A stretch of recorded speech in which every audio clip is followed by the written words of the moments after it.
South India shopping mall లో blockbuster ఆషాఢం number 1 kilo sale.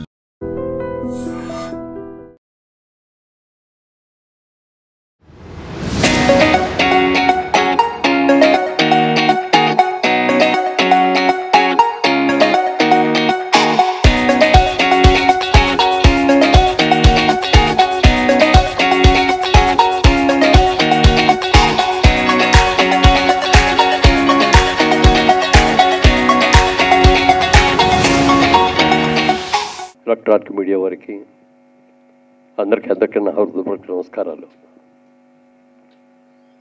మా జైబేరి బ్యానర్ కింద అతడు సినిమా ఆగస్టు 10, 2005 సంవత్సరంలో దాన్ని రిలీజ్ చేయడం జరిగింది. ఇప్పుడు ఆగస్టు 9వ తారీఖు మహేష్ బాబు పుట్టినరోజు సందర్భంగా ఈ చిత్రాన్ని రిలీజ్ చేస్తున్నాం. అయితే ఆ రోజున ఉన్న టెక్నాలజీ వేరు, ఈ రోజున ఉన్న టెక్నాలజీ వేరు. టెక్నాలజీ పరంగా కూడా దీన్ని అప్గ్రేడ్ చేయకుండా రిలీజ్ చేస్తే ఇవాళ వస్తున్న సినిమాలకి దాటికి తట్టుకోవటం కష్టం అనే ఉద్దేశంతో ప్రసాద్ ల్యాబ్ వారి సహకారంతో దీన్ని సౌండ్ సిస్టంలో కానీ ఎవ్రీథింగ్, దాని కలర్ కానీ ప్రింటింగ్ కానీ ఎవ్రీథింగ్ టెక్నికల్గా అద్భుతంగా తయారు చేసి ఇవాళ ఇప్పుడే తీసిన కొత్త సినిమా ఎలా ఉంటుందో అలా ఉండేటట్టుగా చేశారు. ఇప్పుడే ట్రైలర్ కూడా చూసి ఉంటారు మీరందరూ కూడా. చాలా చక్కగా వచ్చింది. త్రివిక్రమ్ శ్రీనివాస్ గారికి మొట్టమొదటి సినిమాగా మా సినిమాతోనే చేద్దామని అనుకున్నాం. ఒరిజినల్గా ఆయన రైటర్గా చాలా మంచి పేరు తెచ్చుకున్న సందర్భంలో ఒకరోజు నేను కిషోర్ గారు ఇద్దరు కలిసి కూర్చొని త్రివిక్రమ్ గారి మంచి సబ్జెక్ట్స్ తయారు చేశారు. ఆయన అన్ని హిట్స్ అయినాయి. ఆయన్నే మనం డైరెక్టర్గా పెట్టుకొని సినిమా తీస్తే బాగుంటుంది కదా అని మేము ఇద్దరం డిస్కస్ చేసుకున్న తర్వాత ఆయన కవర్ చేశాం. ఏదైనా మంచి కథ ఉంటే చెప్పండి సార్, డైరెక్టర్ కూడా మీరే చేద్దరు కానీ మా సినిమా చేయాలి, కథ చెప్పండి అని అడిగితే ఆయన ఒకే మాట అన్నారు. నేను స్రవంతి కిషోర్ గారికి మాట ఇచ్చానండి ఫస్ట్ సినిమా వాళ్ళకి చేస్తానని. వాళ్ళకి చేసేసేది ఆల్రెడీ రెడీ అయిపోయింది, సబ్జెక్టు అవన్నీ కూడా కాస్టింగ్ షెడ్యూల్స్ కూడా రెడీ అయినాయి. వాళ్ళకి చేసేసేది అవ్వగానే ఇమ్మీడియట్గా మంది వచ్చేస్తానండి అంటే సరే ఓకే అండి అన్నాం. అన్న తర్వాత ఒకరోజు కథ చెప్పడానికి ఆయన వచ్చారు. ఆఫీస్లో నేను, కిషోర్ గారు, ఆయన త్రివిక్రమ్ గారు, మేము ముగ్గురమే కూర్చొని ఉన్నాం. సరే సార్ ఫోన్లో ఇవన్నీ ఆఫ్ చేసేయండి సార్, కాన్సన్ట్రేటెడ్గా వినండి అంటారు. సరే అన్నాం. మీరు చెప్తే నమ్మరు, 3 hours చెప్పారండి కథ. అంటే every shot to short, bit to bit అంతా కూడా A to Z. అంటే కథ వింటే మాకు సినిమా అంతా కూడా ఎదురుకుండా కనపడిందని ఫీలింగ్ ఇచ్చేది మాకు అందరికీ. తర్వాత ఎలా ఉందండి అన్నారు. ఎక్సలెంట్గా ఉంది సార్, చాలా బాగుంది. మీరు ఏమనుకోకపోతే నాకు చిన్నగా ఒక ఫీలింగ్ వచ్చింది, అది చెప్తారండి అన్న. చెప్పండి అన్నారు. మనం ఆ రోజుల్లో పాత సినిమాల్లో హీరో అంటే శ్రీరామచంద్రుడు, 100% సుగుణవంతుడు అనేటట్టుగా మనం ఉండే మన సినిమాలన్నీ కూడా. అయితే అప్పుడు ట్రెండ్ మారుతున్న టైంలో హీరో క్యారెక్టర్ కూడా కొంత నెగిటివ్గా ఉంటే బాగుంటుంది అనే ఉద్దేశంతో దీంట్లో పెడితే నేను అది అన్నా. కొంచెం ఆ బిగినింగ్ పార్ట్ కొంచెం నెగిటివ్గా ఉందండి క్యారెక్టరు హీరోని అని అంటే అప్పుడు ఆయన అన్నారు త్రివిక్రమ్ గారు, ఇది ఇవాళ రోజున ట్రెండ్ ఇదండి. ఇవాళ ఇంగ్లీష్ పిక్చర్స్ మీరు చూడండి, లేకపోతే హిందీ సినిమాలు చూడండి, ఏ సినిమాలు చూసుకున్నా కొంత యాంటీ క్యారెక్టర్ ఉంటేనే జనం కూడా లైక్ చేస్తున్నారు. మీరు చూడండి అన్నారు. అప్పుడు మా బ్రదర్ కిషోర్ గారు, అవునన్నయ్య అలాగే చేద్దాం, మనం దాంట్లో ఏమీ మార్చక్కర్లేదండి, ఒక్క అక్షరం కూడా మార్చక్కర్లేదు, మీరు యాజ్ ఇట్ ఈజ్గా ఈ సినిమాని ఏమనుకున్నారో దాని ప్రకారమే చేయండి, మేమెవరం కూడా ఇంటర్ఫీర్ అవ్వం అని చెప్పటం, ఆ బాధ్యత ఆయన నెత్తి మీద పెట్టడం మూలంగా సినిమా చాలా అద్భుతంగా చేశారు. అయితే అప్పుడు ఆ స్టూడియోలో మా సైట్స్ ఉంటే ఆ సైట్స్లో ఒక హౌస్ సెట్ కావాలండి అని చెప్పి డైరెక్టర్ గారు అడిగారు. ఈ విధంగా హౌస్ సెట్ ఒకటి, ఓ మంచి రిచ్ హౌస్, పెద్ద హౌస్ కావాలండి. ఆ హౌస్ని మేము సెట్ వేసాం బ్రహ్మాండంగా. అది చూసి అందరూ బాగుందన్నారు, అందులో సెలెక్ట్ చేసాం. ఆ సినిమా షూటింగ్ ఆల్మోస్ట్ 90% దాంట్లోనే ఉంటుంది, మిగిలింది అవుట్డోర్లో ఉంటుంది అనుకోండి. పాటలు అవన్నీ అవుట్డోర్. ఆ సినిమా తీసిన తర్వాత అప్పుడు చాలామంది ఏమండి ఈ సెట్ తీయబాకండి సార్ చాలా బాగుంది, ఇంకా చాలా సినిమా వాళ్ళు వచ్చి తీసుకుంటారు అని అడగటం, వాళ్ళందరూ కూడా తీసుకోవటం కూడా జరిగినప్పుడు నాకు ఒక ఆలోచన వచ్చింది. ఈ హౌస్ని ఇలాగే ఉంచి ఇక్కడ మన సైట్ కూడా ఉంది కాబట్టి ఇదివరకు కేఎస్ రామారావు గారిది గార్డెన్ సిటీ లాగా మనం కూడా ఒక షూటింగ్ ఇది స్పాట్ చేసి మిగిలిన బిల్డింగ్స్ అన్ని కూడా మనం కట్టి చేస్తే బాగుంటుంది అని చెప్పి ఆలోచనలు రావటం, చేద్దామని నిర్ణయం కూడా తీసుకోవడం జరిగింది. కానీ దురదృష్టవశాత్తు ఔటర్ రింగ్ రోడ్డు ఈ సైట్లోంచి వెళ్ళిపోవాల్సిన పరిస్థితి వస్తే తప్పనిసరి బస్సులో ఇవ్వాల్సి వచ్చింది. అలా ఇవ్వటం మూలంగా ఈ మేము వేసిన సెట్లో వేసినంత పెద్ద బిల్డింగు వెళ్ళిపోయింది రోడ్లోకి. సైట్ కూడా 15 ఎకరాల పైన దాంట్లోకి వెళ్ళిపోవటం మూలంగా స్టూడియో చేయలేకపోయాం. ఎందుకంటే కేఎస్ రామారావు గారు ఇక్కడ అవుట్డోర్ షూటింగ్లో కేఎస్ అని పేరేమన్నారు గార్డెన్, అదే కేఎస్ రామారావు గారి స్టూడియో, అది అవుట్డోర్ షూటింగ్ లాగా చాలా షూటింగ్లు జరిగాయి. ఆ తర్వాత క్రియేటివ్ కమర్షియల్స్ వాళ్ళ స్టూడియో లాగా అది వాళ్ళ బ్యానర్ కూడా అనుకోండి. అయితే తర్వాత అది చేతులు మారి మా దగ్గరకు రావటం, మేము దాన్ని డిస్మాంటిల్ చేసి అపార్ట్మెంట్స్ కట్టడం జరిగింది. మనసులో ఆ భావన ఉండదు, అయ్యో ఒక స్టూడియోని మనం చేసాం మన దీనికోసం, ఎప్పటికైనా వీలైతే స్టూడియో కట్టాలి అనుకున్న ఆలోచనతో అక్కడ ఔటర్ రింగ్ రోడ్ రావటం మూలంగా చేయలేకపోయాం. ఈ సినిమా చేసేటప్పుడు మహేష్ బాబు గారు కూడా ఎక్సలెంట్గా ఆయన కోఆపరేషన్ ఇచ్చారు. ఎన్ని డేట్లు కావాలనేది కాదండి, సినిమా బాగా రావాలి అని చెప్పి చేయటం. మరి పాటలకు కూడా ఎక్కడెక్కడికి కూడా వెళ్ళి పాటలు తీయటం కూడా జరిగింది. అలాగే ఒక ఫైట్, క్లైమాక్స్ ఫైట్ గురించి మీకు అందరికీ కూడా తెలిసే ఉంటుంది.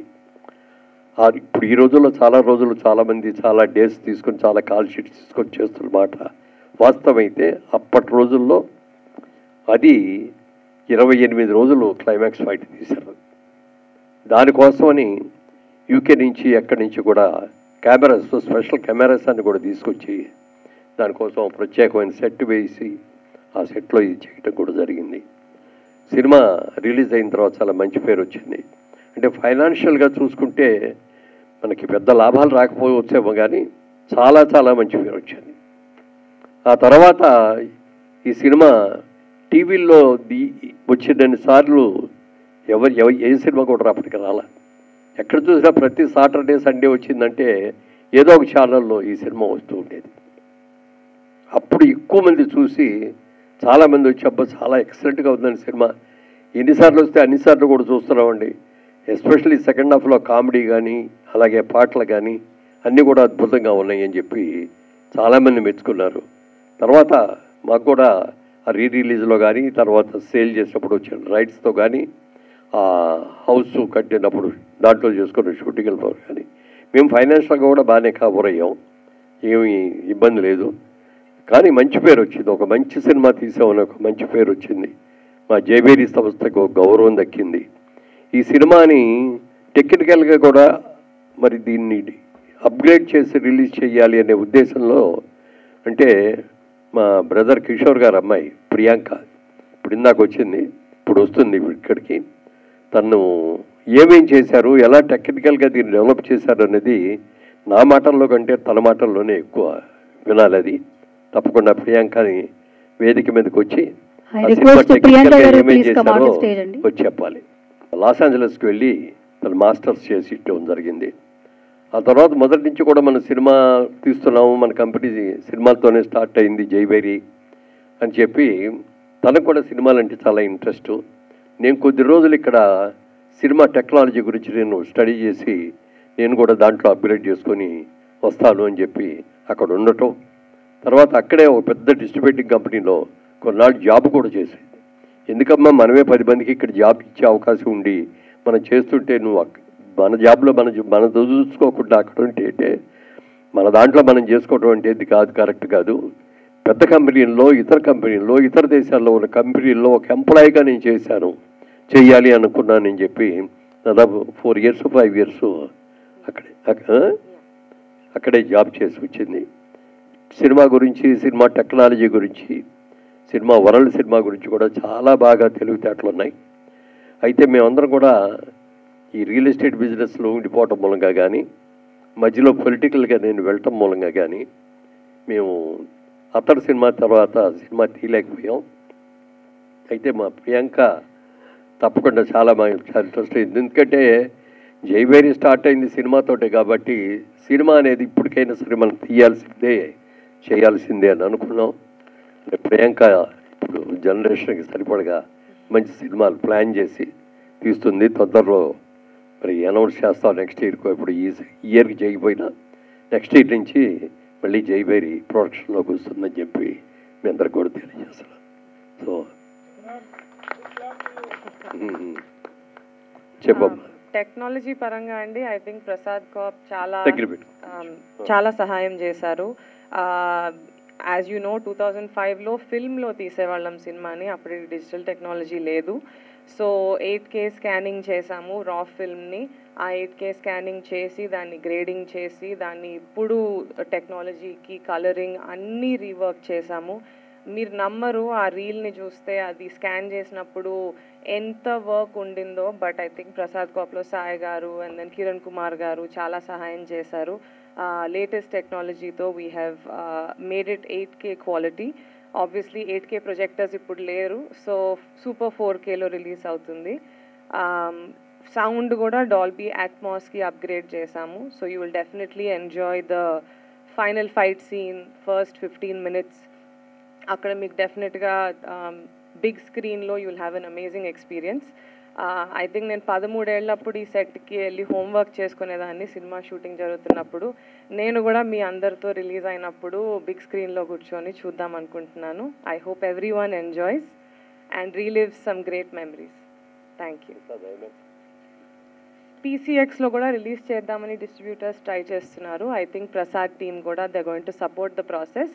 సో అది కుదిరితే nothing like it. Biggest screen in Hyderabad, biggest screen in South India. I think you will be able to enjoy this special film. Thank you. దాదాపుగా 2 ఏళ్ళు బట్టి ఇవ్వండి అతడి సినిమా అంటే చూద్దామని అంటూ దాన్ని పక్కకి పోస్ట్పోన్ చేసాం. ఎందుకంటే ప్రింట్ కూడా ఎలా ఉందో తెలియదు, ఇప్పుడు అప్గ్రేడ్ చేయటం కుదురుతుందో లేదో అని అంటే ఆ ప్రియాంక నేను దగ్గరుండి చేయిస్తానని చెప్పి చాలా ఇంట్రెస్ట్ తీసుకొని చేయించింది. దాంట్లో ఇవాళ రోజున ఇక్కడ కూర్చొని ఈ మిత్రులు మా అందరిలో కూడా మేము వెస్ట్ గోదావరి నుంచి వచ్చిన వాళ్ళమే, ఏలూరు చుట్టుపక్కల నుంచి వచ్చిన వాళ్ళమే. అనేక సినిమాలు ఇప్పుడు రిలీజ్లో చేస్తున్నారు వీళ్ళందరూ కూడా. వీళ్ళు వచ్చి అడిగితే కాదనలేకపోయాం. తప్పనిసరిగా బాగా చేస్తామండి, బ్రహ్మాండంగా చేస్తామని చెప్పడం. దీన్ని ఎక్సెల్ ఆర్ట్స్ ద్వారా వరల్డ్ వైడ్గా రిలీజ్ చేస్తున్నారు. దీన్ని మళ్ళీ ఒక మంచి సినిమాగా డెఫినెట్గా ఇది చాలా పెద్ద హిట్ అవుతుందని నాకు గట్టి నమ్మకం. ఎందుకంటే ఆ రోజుల్లో బిగ్ స్క్రీన్ మీద చాలామంది చూడాలి. ఇప్పుడు జనరేషన్ అందరూ కూడా టీవీలో చూసి ఆహా బాగుంది అన్న వాళ్ళు అన్నాయి కానీ బిగ్ స్క్రీన్ మీద చూడాలి. అలాంటి వాళ్ళందరికీ కూడా ఇది బిగ్ స్క్రీన్లో సినిమా చూసే అవకాశం ఉంటుంది కాబట్టి ఇప్పుడు మరి ఫ్రెండ్స్ వీళ్ళందరూ కలిసి యువరక్తం వీళ్ళందరూ కూడా యంగ్స్టర్స్ సినిమాని అద్భుతంగా చేస్తామండి అని చెప్పి పట్టుదలగా చేస్తున్నారు. అలాగే ప్రసాద్ ఐమాక్స్లో పెద్ద థియేటర్ చేయడానికి కూడా దానికి 3 days 4 days మళ్ళీ ఎక్స్ట్రా వర్క్ చేయాలి దానికి. అది కూడా చేయటానికి వాళ్ళందరూ కూడా ఇది అయ్యారు. ప్రసాద్ ల్యాబ్ వాళ్ళు కూడా చేస్తామని చెప్పి మాట ఇవ్వటం కూడా జరిగింది. దాన్ని ఆ స్క్రీన్ మీద చూస్తే దాని సినిమా ఇంకో రకంగా ఉంటుంది. అందరూ చూడాలని మీరు చేస్తున్నటువంటి ఈ ప్రయత్నం హిట్ అవ్వాలని మనస్ఫూర్తిగా కోరుకుంటున్నాను. ఆగస్టు 9th మహేష్ బాబు గారి బర్త్డే సందర్భంగా అతడు న్యూ వెర్షన్లో రిలీజ్ చేస్తున్నాము. మీరందరూ ఆ సినిమాని ఎంజాయ్ చేసి మమ్మల్ని అభినందించాలని కోరుకుంటున్నాను. Thank you sir. ఈ సినిమా మీకు థియేట్రికల్ రిలీజ్ కంటే కూడా తర్వాత శాటిలైట్స్లో మంచి లాభాలు తెచ్చింది. సెకండ్ టైం మీరు దాన్ని చేసినప్పుడు అని అంటారు. అది అసలు ఫస్ట్ టైం స్క్రీన్లో డిసప్పాయింట్ చేయటం, తర్వాత శాటిలైట్లో మంచి లాభాలు తెచ్చిపెట్టడం అనేటువంటిది ఎలా అనిపించింది మీకు? How you enjoyed that success on the small screen? Cinema చూసిన తర్వాత అందరూ కూడా నేను ఫస్ట్ మేమెవరం కూడా చూడలే, సెన్సార్లో చూశారు. ఒక ఆయన చూసి ఫోన్ చేసి చెప్పారు, అయ్యా ఇంగ్లీష్ పిక్చర్ లాగా ఉందండి, ఎస్పెషల్లీ ఆ ఫైనల్ క్లైమాక్స్ ఫైట్ చూస్తే మాత్రం తెలుగులో ఇంతవరకు అలాంటి ఫైట్ రాలేదు, చూడలేదు, అంత అద్భుతంగా చేశారు, చాలా పెద్ద హిట్ అవుద్దండి అన్నారు. తర్వాత మేమందరం కూడా థియేటర్లో చూడటం అందరం మనందరిలాగానే. ఎందుకంటే మెడ్రాస్లో ప్రొడక్షన్లో ఉన్నప్పుడు సినిమా రిలీజ్ తమిళనాడులో రిలీజ్ అయ్యేది కాదు కాబట్టి అందరికీ కూడా ప్రివ్యూ షోస్ చేసి మన ఫ్రెండ్స్ని ప్రెస్ని అందరిని కూడా పిలిచి చూపించేవాళ్ళం బిఫోర్ రిలీజ్. కానీ ఇక్కడికి వచ్చేసిన తర్వాత ఇండస్ట్రీ అంతా ఇక్కడే ఉంది కాబట్టి మనం ముందే రిలీజ్ చేసి ముందే అందరికీ చూపించేసేస్తే దాంట్లో చామ్ ఉండదు, మళ్ళీ ఒక్కోసారి నెగిటివ్ టాక్ కూడా స్ప్రెడ్ అయిపోవడానికి అవకాశం ఉంటుందని చెప్పి చేయట్లేదు. ఈ సినిమా గురించి మీరు అన్నట్టుగా మేమందరం ఎక్స్పెక్ట్ చేసిన లెవెల్లో చేయలే. సినిమా నిజంగా చాలా అద్భుతంగా చేసినప్పటికీ కూడా మీరు అన్నట్టుగా పెద్ద నష్టాలలాగా అది ఏం కాదు, యావరేజ్గా మాకందరికీ కూడా మాకేం పెద్ద నష్టాలు లేకుండానే జరిగింది. తర్వాత రిలీజుల్లో కానీ ఎలక్ట్రానిక్ మీడియా దాని మీద వచ్చిన దాని కానీ దాన్ని వరల్డ్ రైట్స్ అమ్మిన సందర్భంగా వచ్చినప్పుడు కానీ అక్కడ కట్టిన ఇంట్లో రీషూటింగ్ చాలామంది షూటింగ్ చేసుకున్న సందర్భం కానీ అన్నీ వచ్చినాయి. టోటల్గా మేము ఫైనాన్షియల్గా మాత్రం ఒక్క రూపాయి కూడా లాస్ అవ్వలేదు. చాలా మంచి పేరు వచ్చింది. ఎక్కడికి వెళ్ళినా అతడు నిర్మాత అంటారు. ఇప్పుడు యంగర్ చేసిన పిల్లలకి జైబేరి అన్ని చాలా సినిమాలు తీశారని చెప్తే వాళ్ళకి అర్థం కాదు. అది అతడి సినిమా చూసామంటే చూశాను అతడు ఈయన ప్రొడ్యూస్ చేసిందని చెప్తుంటే నిజంగా చాలా గర్వంగా అనిపిస్తుంది. జైబేరి అనగానే దాదాపు 25 చిత్రాలు నిర్మించినటువంటి ఒక పెద్ద సంస్థ. ఆ రోజున వారాయిల అబ్బాయి దగ్గర నుంచి మొదలుకొని 25 ఫిలిమ్స్, ఓతండ్రి తిరుపతి దగ్గర నుంచి పెళ్ళాం ఊరు వెళ్తే పెళ్ళాం చెప్తే వినాలి, ఇలాంటి ఎన్నెన్నో సినిమాలు తీశారు. But this film stands as the icon of your banner అనేంత ఇదిగా అనిపించింది. ఆ మేకింగ్ స్టార్ట్ చేసినప్పుడు కానీ తర్వాత కానీ మీ బ్యానర్కి వచ్చిన ప్రతిష్ట ఏంటి అంటే ఏం చెప్తారు సార్? నిజంగా మేము తీసిన 25 సినిమాలలో 24 సినిమాలు ఒక ఎత్తు అయితే అతడు ఒక ఎత్తు. టెక్నికల్గా అద్భుతంగా చేశారు. అప్పటికి టెక్నాలజీ మనకు అంత అడ్వాన్స్గా లేదు, కానీ ఆ సినిమాలో మాత్రం టెక్నాలజీగా కూడా చాలా అడ్వాన్స్డ్గా చేసాం. సౌండ్ సిస్టంలో కానీ ఎవ్రీథింగ్. అసలు కామెడీ, ఎస్పెషల్ అయిన అద్భుతమైన కామెడీ, మాటలు. ఎందుకంటే త్రివిక్రమ శ్రీనివాస్ గారు పెట్టింది వేరు మాటలకి చేయటంలో. 10 మాటల్లో చెప్పదలసిన ఆయన్ని ఒక్క మాటలో ఎలా చెప్పాలి అని తెలుసుకొని చెప్పి తీసేటు గొప్ప వ్యక్తి. డైలాగ్ చిన్న డైలాగ్ లాగా ఉంటుంది. క్లైమాక్స్లో మీరు చూశారు, గుర్తు ఉంటుంది. ఆఖరిలో బయలుదేరి మళ్ళీ వెళ్తానని చెప్పి అందరి దగ్గర పర్మిషన్ తీసుకొని బయలుదేరుతాను అన్నప్పుడు హీరోయిన్ కూడా వచ్చి హీరో దగ్గరికి నేను కూడా వస్తాను నీతో అంటుంది. ఒకే ఒక్క మాట అంటాడు, మళ్ళీ నేనే వస్తాను అని వెళ్ళిపోతాడు. మామూలుగా అయితే ఒక పెద్ద సీన్ పెట్టాలి, నేను రావాలి, నువ్వు లేకుండా నేను ఉండలేను, సావైనా బతుకుతాను నీతోటి, ఇట్లాంటి ఓ పెద్ద డైలాగులు చెప్పి ఆయన ఏదో చెప్పి అదో పెద్ద సీన్ లాగా చేస్తారు ఒక్కటే మాట మీద. అంటే దాని మీద ఇంపాక్ట్ రావాలో ఆ ఒక్క మాటలో వచ్చింది. అలా మాటల మాంత్రికుడు చాలా అద్భుతంగా చేశారు. ఇంత మంచి సినిమాలో మీరు ఎంత మంచి నటులై ఉండి మీరు ఎంత సీనియర్ యాక్టర్ అండి, మీరు ఎందుకు యాక్ట్ చేయలేదు సార్? నాకు వేషం లేదండి. ఎందుకంటే నాకు మొదటి నుంచి కూడా నేను మొట్టమొదటి ఇండస్ట్రీకి వెళ్ళేటప్పుడు సినిమా సక్సెస్ అయిన తర్వాత సెటిల్ అవుతాము అనుకున్నప్పుడు మా ఆవిడ నాకు ఒక కండిషన్ పెట్టింది, మీరు ఎక్కడికి ఎవరి దగ్గరికి వెళ్ళి ఇదిగో ఫలానా సినిమాలో యాక్ట్ చేశానండి, ఇదిగోనండి నా ఆల్బమ్, నా ఫోటో ఇదివ్వండి, నాకు వేషం ఇవ్వండి అని మాత్రం మీరు అడగకూడదు అని చెప్పి మా ఆవిడ కండిషన్ పెట్టింది. ఆ కండిషన్ నేను ఈ రోజుకి కూడా మెయింటైన్ చేస్తూ వచ్చాను. అలాగే కొన్ని సెల్ఫ్ రెగ్యులేషన్స్ కూడా ఇంపోజ్ చేసుకున్నాను నాకు నేనుగా. సినిమా ఇండస్ట్రీలో ఉన్నంత వరకు తాకూడదు, జోదు వాడకూడదు, రేసులకు వెళ్ళకూడదు, తర్వాత ఇంకా మిగిలిన కార్యక్రమాలు ఏవి ఉండకూడదు అని చెప్పి 100% పాళ్ళు నేను అనుకున్నవన్నీ కూడా పాటించాను. అంటే ఈ మధ్య ఇప్పుడు కూడా పాటిస్తున్నామంటే అవన్నీ పాటిస్తున్నా, కానీ అప్పుడప్పుడు మాత్రం మా గురువుగారు నాగేశ్వరరావు గారు ఇచ్చిన సలహాతో అప్పుడప్పుడు తీసుకుంటా ఉండవయ్యా, 2 పెగ్గలు తీసుకో, మంచిది ఆరోగ్యానికి. 60 ఏళ్ళు దాటిన తర్వాత కొంచెం నర్వ్స్ వీక్ అవుతాయి, మరి అది యాక్టివైజ్ అవ్వాలంటే అప్పుడప్పుడు తీసుకోవాలని అన్నారు. అన్న తర్వాత ఏదో మొదలుపెట్టాం. తర్వాత నాకు కొంచెం ఇదవలా, 1 నెల రోజుల తర్వాత ఇప్పుడు అడిగారు తీసుకుంటున్నావా అని. లేదండి, నేను ఇంటికి వెళ్ళేటప్పటికే 9 అవుతుంది, అప్పుడు స్నానం చేసి అక్కడ మందు పెట్టి కూర్చొని అది అయ్యి భోజనం అంటే 12 గంట అయిపోతుంది, పొద్దున్నే వరకు కూడా స్పాయిల్ అవుతుందండి. లేదండి అనగానే తర్వాత అప్పటి నుంచి ఎప్పుడన్నా పార్టీస్లో మాత్రం తీసుకుంటూ ఉంటాను. సార్, అతడు సినిమా గురించి చెప్పుకోవాలంటే అతడు సెట్ గురించి కూడా బాగా చెప్పుకుంటూ ఉంటారు. అప్పట్లో ఆ సెట్ ఎంతైంది సార్ బడ్జెట్ దానికి ఆ సెట్ వేయడానికి? అసలుకి చాలా అయిందండి. ఎంత అయిందో నాకు ఇప్పుడు ఇవాళ లెక్కలు గుర్తులేవు కదండి. ఆ రోజుల్లో చాలా ఎక్కువ కష్టమైంది. అందుకనే అంత కష్టపడి అంత పెద్ద ఇల్లు కట్టాం. బ్రహ్మాండంగా పర్మనెంట్గా ఉండేటట్టుగా మొత్తం ఐరన్ స్ట్రక్చర్స్ మీద కట్టాం. ఇది మామూలుగా ప్లైవుడ్ల మీద వేసి ఇదే కాకుండా ఇచ్చి ఇది పర్మనెంట్గా ఉంచాలి. ఇది దాంతోపాటు స్టూడియో కూడా చేద్దామన్న ఆలోచన అప్పుడే వచ్చింది. ఇల్లు నుంచుదాం, ఇంటితో పాటు మిగిలిన హాస్పిటళ్ళు, కోర్టు, మిడిల్ క్లాస్ హౌసెస్ ఇవన్నీ కట్టి చేద్దాం గార్డెన్ స్టూడియోలో కానీ అనుకున్నాం. కానీ మా ఆశ అవుటర్ రింగ్ రోడ్ వచ్చి తీసుకెళ్ళిపోయింది. అతడు ఇప్పుడు రిలీజ్ చేస్తున్నారు, కానీ భవిష్యత్తులో మరి అతడు పార్ట్ 2 ఏమన్నా చేస్తే ఎవరితో చేస్తారు? ఏమన్నా ఒక పార్ట్ 2 తీస్తే డెఫినెట్గా మళ్ళీ అదే డైరెక్టర్ అదే హీరోయే తప్ప ఇంకోళ్ళు మారిస్తే జనం ఒప్పుకోరు అసలు. అందుకని డెఫినెట్గా మరి హీరో గారు త్రివిక్రమ్ గారు కనుక డేట్లు ఇచ్చి చేద్దామని కనుక అంటే 100% జైబరి నిర్మిస్తుంది అది పార్ట్ 2. ఎందుకంటే అది చాలా ఉంది నెక్స్ట్ చేయటానికి కూడా. అందుకే అప్పట్లో కాకపోతే ఏంటంటే 2 సినిమాలుగా యాక్షన్ సినిమాలు పార్ట్ 2 పార్ట్ 3 లేవు కాబట్టి అప్పుడు అంతటితో ఆగిపోయింది అది. బట్ తీస్తే ఇప్పుడు కూడా బోల్డ్ మంచి సబ్జెక్ట్ అవుద్ది. ఆ కాంబినేషన్ కూడా మంచి కాంబినేషన్ ఉంది. ఇప్పుడు ఈ సినిమా రిలీజ్ అవుతుంది కాబట్టి ఇప్పుడు అందరూ కూడా యంగ్స్టర్స్ కూడా అందరూ చూసి రేపు వాళ్ళు కూడా పార్ట్ 2 వస్తే బాగుంటుందండి అని అంటే డెఫినెట్గా తీస్తాం. Sir, and the legacy of జైబేరి will continue with her or with you all?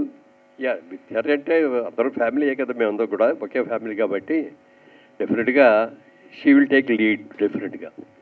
ఎందుకంటే అద్భుతమైన నాలెడ్జ్ ఉంది సినిమా ఇండస్ట్రీ గురించి. మరి దాదాపుగా 8 సంవత్సరాల పాటు అక్కడ అమెరికాలో ఉండి, లాస్ ఏంజల్స్లో ఉండి, సినిమా పెద్ద పెద్ద డిస్ట్రిబ్యూటింగ్ కంపెనీస్లో ఉండి, వాళ్ళు ఏ సినిమా గురించి చెప్పినా, ఇంగ్లీష్ సినిమాలు కానీ ఏ సినిమా గురించి చెప్పినా కూడా ఇమ్మీడియట్గా దాని గురించి చెప్తుంది. మన ఇండియన్ ఫిలిమ్స్ కూడా మలయాళం ఏ సినిమా రిలీజ్ అయిన రోజు సినిమాలు చూస్తూనే ఉంటుంది. కొత్త సినిమాలు కానీ ఓటీటీలో వచ్చేవి కానీ అన్నీ కూడా సినిమాలలో చాలా బాగుంది, చాలా పర్ఫెక్ట్గా ఉంటుంది. స్క్రీన్ ప్లే వాటి గురించి కూడా సినిమా ఒక్కోసారి నాకు అర్థం కాకపోతే పెదనాన్న గారు ఈ సినిమా చూడండి చాలా బాగుంటుంది అని చెప్పి ముందు అవుట్లైన్ చెప్పమంటే అవుట్లైన్ చెప్పేస్తాను. సినిమా కథ చూసినట్టే, సినిమా చూసినట్టే ఉంటుంది అంత బాగా. She got very good knowledge అండి. బాగా సక్సెస్ అవుద్దని, అవ్వాలని మనస్ఫూర్తిగా మేమందరం కూడా కోరుకుంటున్నాం. అలాగే మీ అందరి ఆశీస్సులు, ప్రేక్షక మహాశైల ఆశీస్సులు కూడా ఉంటే జైబేరి మళ్ళీ జైబేరి మోగిస్తుంది. నిర్మాణ వానసులు వచ్చారు. సార్, మెయిన్ అంటే అతడు సినిమా అంతకుముందు అసలు ఎన్నిసార్లు చూసినా తరగతి తెలియలేదు. అయితే ఈ సినిమా మెయిన్ అంతకుముందు చాలా సినిమాలు కాస్ట్ ఫెయిల్యూర్ సినిమాలుగా కొన్ని చాలా సినిమాలు వచ్చినాయి. అవి కూడా సక్సెస్ అయినా కానీ కాస్ట్ ఫెయిల్యూర్ వచ్చినాయి. ఆ కోవకు చెందిన సినిమాగా ఇది అప్పట్లో చెప్పుకునేవారు. దాని గురించి మీరు ఏం చెప్తారు? నిజంగా ఒక కొత్త సినిమా రిలీజ్ అయిన తర్వాత డివైడెడ్ టాక్స్ వస్తూ ఉంటాయి కదా, దాని మూలంగా కొంతమంది చూశారు కానీ ఎక్కువ మంది చూడలేకపోయారు. అవును. కానీ టీవీలో చూసిన తర్వాత ఈ సినిమా ఇంత గొప్ప సినిమానా, ఎంత బాగుందో, కామెడీ బాగుంది. ఇప్పటికి చాలామంది ఇప్పుడు కూడా చెప్తారు, ఏమంటే టీవీలో ఇప్పటికి వస్తున్నా కూడా మళ్ళీ చూస్తామండి మేము, అంత ఇంట్రెస్ట్ అండి అన్నారు. మరి అలాంటి సినిమాని ఇవాళ అప్గ్రేడ్ చేసి ఇవాళ టెక్నాలజీకి సరిపడగా దీనిని ఇది చేసి రిలీజ్ చేస్తున్నది. వీళ్ళందరూ కూడా చాలా అసలు ఎంత ఇదిగా ఉన్నట్టు దాదాపు 1 year నుంచి అడుగుతున్నారు. లేదండి మేము బాగా చేస్తామండి, ఆల్రెడీ ఈ సినిమాలు చేసామండి అది చెప్పి అడిగితే సరే మన జిల్లా వాళ్ళు అని చెప్పి ఒక ఆత్మీయతతో కానీ డెఫినెట్గా ఇచ్చాం. మీరు చాలా సినిమాలకి నాకు తెలిసి కొన్ని సినిమాలకి రేట్ని ఇచ్చిన సందర్భాలు ఉంటాయి. కృష్ణ గారు అయితే చాలా సినిమాలకి ఇచ్చారు. అలాగే ఈ సినిమాకి ఎస్పెషల్లీ అప్పట్లో టాక్ ఉండేది, మన మహేష్ బాబు గారు త్రివిక్రమ్ కూడా తీసుకున్న రిమ్యూనరేషన్ కొంత తిరిగి ఇచ్చారని అప్పుడు అనుకునేవారు. అది ఎంతవరకు కరెక్ట్ సార్? అది తిరిగి ఇవ్వాల్సిన అవసరం రాలేదండి. డెఫినెట్గా నష్టపోయి నడితే తిరిగి కూడా ఇచ్చి ఉండేవాళ్ళం. అస్సలు ఎవరో నష్టపోలేదు. కొనుక్కున్న వాళ్ళందరూ కూడా బాగానే సాటిస్ఫై అయ్యారు. సరే, మహేష్ బాబు గారు మెయిన్ ఇప్పుడున్న రిలీజ్లో సూపర్ స్టార్ మహేష్ బాబు గారు ఆయన ప్రూవ్ చేసుకున్నారు. వరుసగా మొన్న కాలేజా సినిమా అసలు డిజాస్టర్ అయిన సినిమా, అప్పుడు ఎవడో చూడని సినిమా రిలీజ్లో కోట్లు కలెక్ట్ చేసింది. మళ్ళీ ఇప్పుడు మహేష్ బాబు ఈ సినిమా రావటం, సో ఆ రికార్డ్ మళ్ళీ బ్రేక్ చేస్తుంది దాకా ఆయన కూడా చెప్పారు. సో ఈ వరవడి గురించి ఒక సీనియర్ నిర్మాతగా, సీనియర్ ఆర్టిస్ట్గా మీరు ఏం చెప్తారు ఈ కొత్త వరవడి గురించి? అంటే ఇదివరకటికి ఇప్పటికి తేడా ఏమిటంటే, ఇదివరకు ఓన్లీ థియేటర్స్కి వెళ్ళి చూడటమే సినిమా చూడాలంటే. మళ్ళీ టీవీలో వచ్చిన తర్వాత టీవీలో చూసినా కూడా 6 నెలల తర్వాత 8 నెలల తర్వాత ఇచ్చేవాళ్ళు రైట్స్. ఇవాళ రోజున ఏమవుతుందంటే వితిన్ 4 వీక్స్లోనే సినిమా ఇచ్చేయాల్సిన పరిస్థితి వస్తుంది. ఇదివరకు సినిమా అంటే 100 రోజులు ఆడింది, 200 ఆడింది, 300 ఆడింది, సంవత్సరం ఆడింది అని అనుకునేవాళ్ళం. ఇవాళ ఆ రోజులు లేవు, ఆ పరిస్థితులు లేవు. ఫస్ట్ 3 డేస్లో ఎంత వస్తుందో కలెక్షన్, మెయిన్ కలెక్షన్ అదే. ఆ తర్వాత వచ్చేదంతా రన్నింగు కలెక్షన్, అది వేరే విషయం అయినా ఇప్పటికీ కూడా. ఇవాళ టెక్నికల్గా డెవలప్ అయిన తర్వాత ఈ సినిమాని ఎంతోమంది యంగ్స్టర్స్ కూడా చూశారు కాబట్టి బిగ్ స్క్రీన్లో ఈ సినిమా చూస్తే ఎలా ఉంటుంది, డెఫినెట్గా మనందరం కూడా చూడాలి అని యంగ్స్టర్స్ కూడా ఎక్కువ కూడా మనలాంటి వాళ్ళు, మన ఏజ్ గ్రూప్ మనం చూసి కాకుండా మరి యంగ్స్టర్స్ అందరూ కూడా ఈ సినిమాని బిగ్ స్క్రీన్ మీద చూడాలి అనేది చాలా ఉత్సాహంగా ఉన్నారు. డెఫినెట్గా ఇది మంచి సినిమా అవుతుంది. ఈ రీరిలీజ్ సినిమాల వల్ల ఇప్పుడు కష్టపడి చేసిన సినిమాలు పోటీగా ఆపోజిట్ వచ్చే సినిమాల కంటే రీరిలీజ్ సినిమాలే ఎక్కువ బాగా పోటీ పడుతున్నాయి. నిజంగా ఈ సినిమాల కంటే రెవెన్యూ షేరింగ్ హౌస్ఫుల్ ఈ సినిమా అవుతుంది, కానీ ప్రజెంట్ తీసిన సినిమాలు హౌస్ఫుల్ కావట్లేదు. సో చిన్న నిర్మాతలు ఇలా ఇప్పుడు చేస్తున్న వాళ్ళు కూడా కొంచెం అభ్యంతరం వ్యక్తం చేస్తారు. దాని గురించి ఏం చెప్తారు? అంటే ఇప్పుడున్న పరిస్థితుల్లో సినిమాలన్నింటినీ కూడా థియేటర్స్కి రప్పించుకోగలగాలి. ఇవాళ చాలా సినిమాలకి థియేటర్కి రావట్లేదు. ఎందుకని రావట్లేదు అంటే టికెట్ రేట్లు పెరగటం ఒకటైతే, ట్రాన్స్పోర్ట్ బోర్డు అంతా పెరిగిపోవటం ఒకటైతే, థియేటర్కి వెళ్ళిన తర్వాత సైకిల్ స్టాండ్ కానీ, స్కూటర్ స్టాండ్ కానీ, కారు స్టాండ్ కానీ వాటికి బోర్డు అంత డబ్బులు కట్టడం ఓ పక్కన అయితే, ఇంటర్వెల్ వచ్చినప్పుడు ఈ పిల్లలందరూ కూడా పాప్కార్న్ కావాలనో, ఇంకోటి కాఫీ కావాలనో, కూల్ డ్రింక్ కావాలనో, పెప్సీ కావాలనో అడుగుతూ ఉంటారు.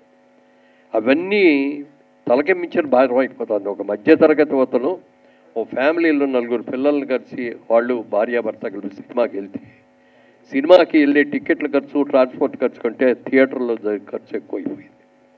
దీని గురించి చాలామంది, పవన్ కళ్యాణ్ గారు కూడా మొన్న కూడా అన్నారు, బయట మార్కెట్లో ఏ రేటు కమ్ముతున్నారో థియేటర్స్లో కూడా అయ్యేటట్టుగా చేస్తామని. థియేటర్స్కి రాకపోతే జనం వాళ్ళు ఏమవుతుందంటే గిట్టుబాటు అవ్వట్లేదు. ఎన్నో థియేటర్లు ఉన్నాయి మనకి. ఇప్పుడు మల్టీప్లెక్స్లో వచ్చిన తర్వాత మల్టీప్లెక్స్లు కొంత సేవ్ చేసింది, మల్టీప్లెక్స్కి బాగానే వస్తున్నారు ఇప్పుడు అందరూ కూడా. ఈ సినిమాని కూడా ఎక్కువగా మల్టీప్లెక్స్లోనే రిలీజ్ చేయాలని అనుకుంటున్నాం. టోటల్గా మల్టీప్లెక్స్లు రావాలి, సినిమాలు చూడాలి. థియేటర్లో చూసిన దానికి మీరు టీవీలో ఇంట్లో కూర్చొని చూసిన దానికి చాలా తేడా ఉంటుంది. ఇప్పుడు ఈ సినిమా చూడండి, రోరింగ్ సక్సెస్ అవుతుంది డెఫినెట్గా. ఎందుకంటే ఆ రోజుల్లోనే టెక్నికల్గా అద్భుతంగా తీశారు. ఇవాళ అప్గ్రేడ్ చేయడం కూడా ప్రసాద్ రాయ్ వాళ్ళు ప్రెస్టీజియస్గా తీసుకుని దీన్ని అన్ని రకాలుగా కూడా అప్గ్రేడ్ చేయడంలో చాలా బాగా చేశారు. మంచి సినిమా అవుతుంది. సార్, ఈ సినిమా రిలీజ్ అయ్యి 20 ఇయర్స్ అయింది సార్, దాదాపుగా 20 ఇయర్స్ అయింది. అప్పటి నుంచి ఇప్పటివరకు తెలుగు సినిమా చాలా మారిపోయింది. సో అంటే ఆ టైంలో, ఈ సినిమా రిలీజ్ అయిన టైంలో ఇది టెక్నికల్గా కానీ కంటెంట్ పరంగా కానీ చాలా స్ట్రాంగ్ మూవీ. ఇప్పటికీ ఈ 20 ఇయర్స్లో రిలీజ్ అయిన సినిమాలో one of the best movie అతడు డెఫినెట్గా. సో ఆ టైంలో ఈ సినిమా చాలా అడ్వాన్స్డ్ స్క్రీన్ ప్లే కానీ, అడ్వాన్స్ అంటే చాలా కంటెంట్ చాలా స్ట్రాంగ్ ఉండడం కానీ వల్లనే ఈ రోజు వరకు కంటెంట్కు చాలా వాల్యూ ఇస్తుంది. సో ఇప్పుడు అంటే చాలా అడ్వాన్స్డ్ ఉండటం వల్ల అప్పుడు థియేటర్లో పే చేయలేదు. ఇప్పుడు ఒకవేళ ఈ కంటెంట్తో ఇప్పుడున్న టెక్నాలజీ తోడై వస్తే ఖచ్చితంగా ఈ సినిమా వన్ ఆఫ్ ద అంటే టాప్ మూవీస్లో ఉండేదని మీరు అనుకుంటున్నారు. థియేటర్లో ఇప్పుడైతే బాగా పే చేసేదని ఫీల్ అవుతున్నారు. డెఫినెట్గా రండి, ఎందుకంటే ఇవాళ రిలీజ్ అయినా కూడా ఆ ఎక్స్పెక్టేషన్స్ మాకున్నాయి. ఆ రోజుల్లో బాగా అడ్వాన్స్డ్, ఇంకో 10 ఏళ్ల తర్వాత తీయాల్సిన సినిమాని ఎర్లీగా తీసామనే ఫీలింగ్ కూడా వచ్చింది మా అందరికి కూడా, చూసిన వాళ్ళకి కూడా. తర్వాత ఒకసారి ఏదో సందర్భంగా చక్రపాణి గారి దగ్గర, నాగిరెడ్డి గారి చక్రపాణి గారు తెలుసు కదా, విజయ ప్రొడక్షన్స్ వాళ్ళ దగ్గరికి వచ్చి ఏదో మీద మా సినిమా 100 రోజులు ఆడిందండి అన్నాడు. ఏంటి మీ సినిమా 100 రోజులు ఆడిందా అన్నాడు. అవును సార్ అన్నాడు. అంటే రిలీజ్ అయిన థియేటర్లోనే ఆడిందా అన్నాడు. లేదండి కొన్ని థియేటర్స్లో షిఫ్టింగ్లు చేసామండి, కొన్నింటిలో మార్నింగ్ షోలు వేసామండి అన్నాడు. ఆ విధంగా చెప్పాలంటే మా విజయ ప్రొడక్షన్ మేము తీసిన మా ఆయబజార్ కానీ మేము సినిమాలు కానీ 30 సంవత్సరాల నుంచి ఆడుతున్నాయి. ఏదో ఒక రోజున ఏదో థియేటర్లో ఆ సినిమాలు ఆడుతూనే ఉంటాయి. మరి మేము చేసుకోవాలి 30 ఏళ్ళ ఫంక్షన్, 100 రోజుల ఫంక్షన్ కాదు అని చెప్పి అన్నారు. అట్లా మరి వాటి రోజులు రీ రన్స్ రోజు రావాలి. క్లాసిక్స్ ఇవన్నీ కూడా మంచి క్లాసిక్ ఫిల్మ్స్లో one of the classic picture, మోడర్న్గా తీసిన క్లాసిక్ ఫిల్మ్. మురళీమోహన్ గారు సార్ ఒకప్పుడు మీ టైంలో ప్రొడ్యూసర్కే చాలా సినిమా మీద గ్రిప్ అనేది చాలా ఎక్కువ ఉండేది, ప్రొడక్షన్ మీద కానీ అన్నిటి మీద. ఇప్పుడు అంటారా ఇప్పుడు చాలా తగ్గింది? ఇప్పుడు అందరికీ తెలిసిందే అది. ఒక రకంగా అతడు అనేది మధ్య టైం అది. అప్పట్లో మీ టైంలో ప్రొడక్షన్ మీద మీకు ఎంత గ్రిప్ ఉండేది, అతడు ప్రొడక్షన్ మీద? యాక్చువల్గా అతను ప్రొడక్షన్ అప్పుడు మేము రియల్ ఎస్టేట్లో కూడా కొంచెం బాగా బిజీ అవటం ఒకటి మేము అన్నాం అనమాట. అది ఎందుకంటే ఆ టెక్నాలజీకి ఇంకా మేము అడాప్ట్ కాలేదు అందుకని డైరెక్ట్ గారిని అడిగాం అనమాట. సార్ మీరే మీకు ఏం కావాలో మీకు ప్రొడక్షన్ వాళ్ళందరినీ కూడా ఇస్తామంటే మీరే ప్లాన్ చేయండి, మీరు ఎలా తీయాలనుకున్నారో అలా తీయండి, ఎందుకంటే మేము ఇందులో ఇంటర్ఫీర్ అయ్యి మా క్లాస్లో మాది ఓల్డ్ స్కూల్ లాగా ఉంటుంది, మీరు ఇవాళ ఉన్న న్యూ టెక్నాలజీలో మీరు అనుకున్న ప్రకారం చేయాలంటే మీరే తీసుకోండి అని చెప్పడం జరిగింది. అలాగే వాళ్ళు చేశారు. అయితే వాళ్ళకి మాకు తేడా ఏంటంటే మేము షెడ్యూల్ ప్రకారం తీసుకొని కరెక్ట్గా అనుకున్నట్టుగా రిలీజ్ చేయగలిగేలో అనుకున్న బడ్జెట్ ప్రకారం అయ్యేది. మరి టెక్నాలజీ డెవలప్మెంట్ అయిన తర్వాత ఇదైన తర్వాత ఎందుకంటే కొత్తగా చూపించాలి, ఫైట్ కోసం అని మరి అంత ఖర్చు పెట్టగలిగామంటే అది ఆ టెక్నాలజీ రాబట్టి కదా దానికి అంత బాగా సక్సెస్ అయింది. మరి అందుకని ఆ బాధ్యతలన్నీ వాళ్ళకే అప్పగించాం, వాళ్ళు అనుకున్నట్టే చేశారు కాబట్టి లేట్ అయింది. మీకు ఖర్చు మీద ఏదన్నా డిసప్పాయింట్మెంట్ ఉందండి? ఏమండి ఖర్చు ఎక్కువైంది తక్కువైందని ఏదన్నా డిసప్పాయింట్మెంట్ ఉందా? డిసప్పాయింట్మెంట్ ఏం లేదు, ఎందుకంటే మేము ఆ సినిమాని ఫుల్ ఫ్లెడ్జ్డ్గా ఎలా కావాలనుకున్నారో అలా చేయాలండి అని అనుకున్నాం. ఆయనకి ఫుల్గా ఫ్రీ హ్యాండ్ ఇచ్చాం డైరెక్టర్ గారికి కూడా. అండ్ ఇప్పుడు ప్రొడక్షన్లో మళ్ళీ కంబ్యాక్ ఇస్తున్నారు మీరు. అప్పటికి అతడు టైంకి ఇప్పటికి అసలు ప్రొడక్షన్ అనే దానికి సంబంధం లేదు. ఇప్పుడు పెద్ద హీరోతో సినిమా తీయాలంటే మీరు అడ్వాన్స్ ఇచ్చి చాలా సంవత్సరాలు మర్చిపోవాలి. ఈ కొత్త వరవడికి లేకపోతే కొత్త సిస్టమ్కి మురళీమోహన్ గారు సెట్ అవుతారా? అదే ఇప్పుడు మాకు దాదాపుగా ఈ 2 ఏళ్ల బట్టి సినిమా తీద్దామని అనుకుంటూనే ఇదే మీకు వచ్చిన అనుమానమే నాకు కూడా వచ్చింది. వాళ్ళు మనంతా కావడం ఓల్డ్ టెక్నిక్, పాత రోజుల్లో ఉన్న పాత యాక్టింగు, పాత సన్నివేశాలు ఇవన్నీ కూడా ఇవాళ టెక్నాలజీ మారిపోయింది. ఇదివరకు ఏంటంటే తెలుగు సినిమా అంటే కేవలం ఆంధ్రప్రదేశ్కే పరిమితం అయ్యేది, కొద్దిగా కర్ణాటకలో ఆడేది, కొద్దిగా ఒరిస్సాలోనో నార్త్ ఇండియాలో కొంచెం వాడేది. ఇవాళ తెలుగు సినిమా అనేది వరల్డ్ వైడ్గా రిలీజ్ అయిపోయింది. ఇవాళ వరల్డ్ వైడ్గా సినిమాని సక్సెస్ అవుతుంది. ఇవాళ ఇక్కడ సినిమా ఎప్పుడు రిలీజ్ చేసామో అమెరికాలోనూ అది అవుతుంది, యూకేలోనూ అలాగే అవుతుంది, ఆస్ట్రేలియాలో అలాగే అవుతుంది, ఎక్కడైనా కూడా. ఇవాళ టెక్నాలజీ మారిన తర్వాత వరల్డ్ సినిమాతో మనం పోటీ పడేటప్పుడు ఆ లెవెల్లో తీయాలి మనం కూడా.